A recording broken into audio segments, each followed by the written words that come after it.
First female African-American combat pilot, and she served 2 tours of duty with distinction in Iraq. Today,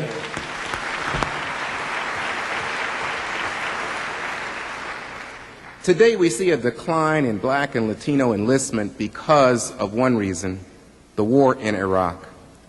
What do you say to the third of the nation that's minority and overwhelmingly opposed to the continuation of this war, even as the GOP in Congress continues to block attempts to set a deadline to end this war? The most important promise we keep is the oath to obey the Constitution. We just shouldn't be going to all these wars. We shouldn't have so many injured in our hospitals, because we shouldn't go to war unless it's declared. If it's declared, we should go win it and get it over with. Now we're in this war for 5 years or so, and nobody sees the end to this. So we went in under false pretense. There were no weapons of mass destruction. There are still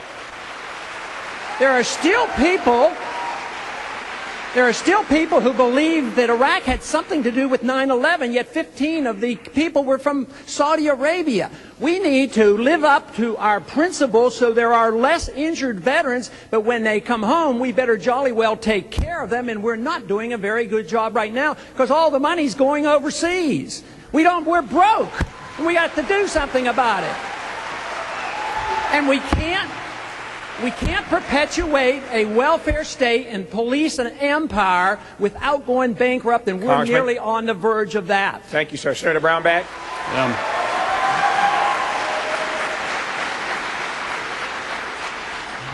Governor, does the U.S. have a role to play in ending the genocide in Darfur, and if so, what should that role be?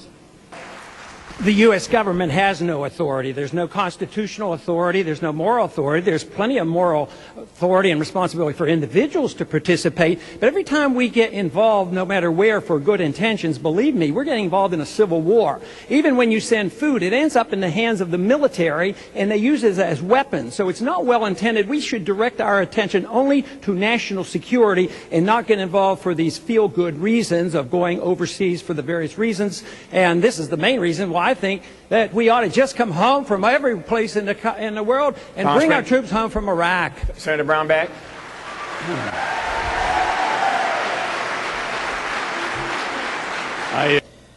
Congressman Paul's support has gradually been slipping for the death penalty among all Americans.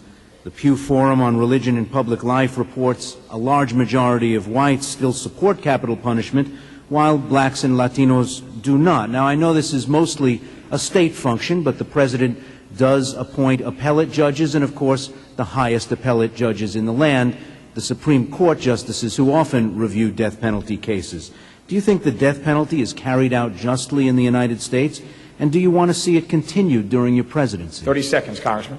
You know, over the years, I've held pretty rigid to all my beliefs, but I've changed my opinion about the death penalty. For federal purposes, I no longer believe in the death penalty. I believe it has been issued unjustly. If you're rich, you get away with it. If you're poor and you're from the inner city, you're more likely to be prosecuted and convicted.